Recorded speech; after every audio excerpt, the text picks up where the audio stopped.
Our basic rights to exist rely on what we are able to eat, drink, and breathe. If any of these three components are compromised, then so is our health. Then why are there so many toxins in our air, water, and food supplies? We are all economic slaves to a broken system of fiat currency. We work 40+ hours a week, 50+ weeks a year, until we're old enough to retire, but are too elderly to fully enjoy our golden years. The best years of our lives were given to the same global corporations who have kept us financially enslaved. While water is the world's most precious commodity, it is also a basic right for all of humanity. Our planet is covered with more than 2/3 of it being water, but fresh water is only about 2.5% of it, while the rest is salt water. In some areas of the United States, such as Utah, Washington, or Colorado, it is illegal to trap your own rainwater or to divert water from a stream or river into a holding reservoir.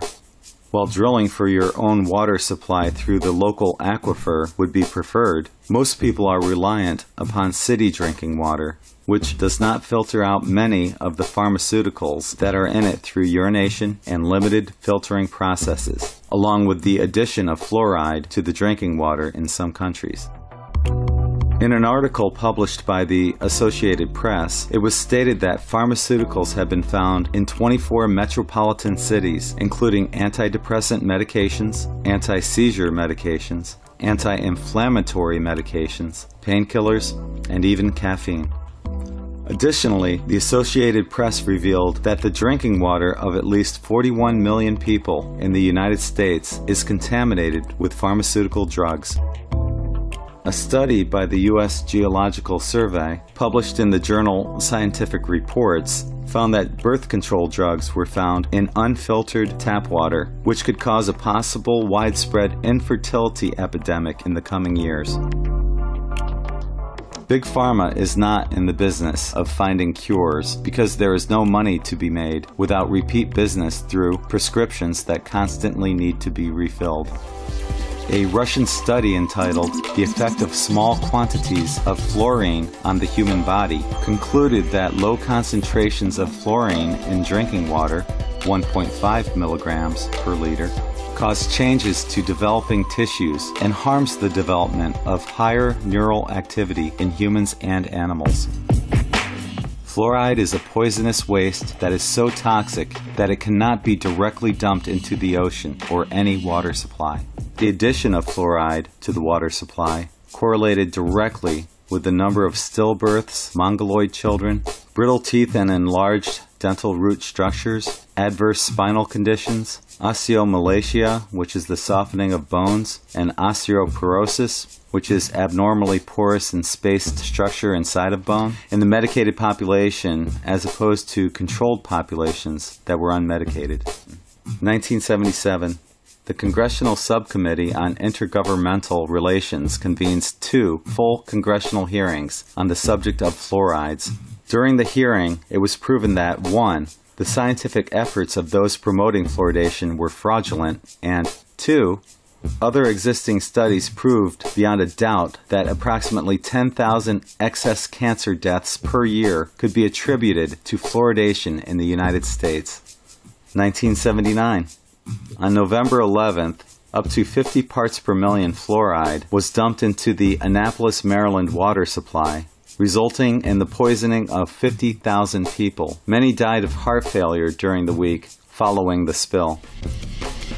In the journal Clinical Toxicology of Commercial Products, 5th edition, 1984, it is stated that there is not a single scientific or laboratory study from anywhere in the world which proves that fluoridation reduces tooth decay in humans. There are, however, hundreds of published scientific papers which show that water fluoridation is dangerous to human, animal, plant, and aquatic life, which is no surprise since fluoride is more toxic than lead and only marginally less so than arsenic. Robert Carton, Ph.D., formerly president of the Union of Governmental Scientists, working at the U.S. Environmental Protection Agency, said, "Water fluoridation is the greatest case of scientific fraud of this century, if not of all time." bottled water isn't necessarily the answer because it has its own issues.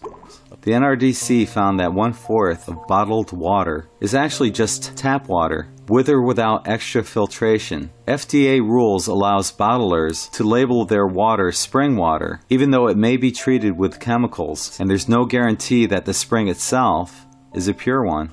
In the upcoming years, water could become more precious than gold if we cannot find a way to provide the world with clean drinking water. In Kenya, a massive underground lake was found that could supply the country with fresh water for up to 70 years. In an article published in Science magazine, a huge underground reservoir was recently discovered 400 miles below the Earth's surface that contains 3 times as much water as all of our oceans combined. So between the aquifers, lakes, and reservoirs that are located beneath the Earth's surface, along with the newly discovered invention of converting salt water into drinking water, there should be no excuse as to why clean drinking water cannot be enjoyed by everyone on this planet.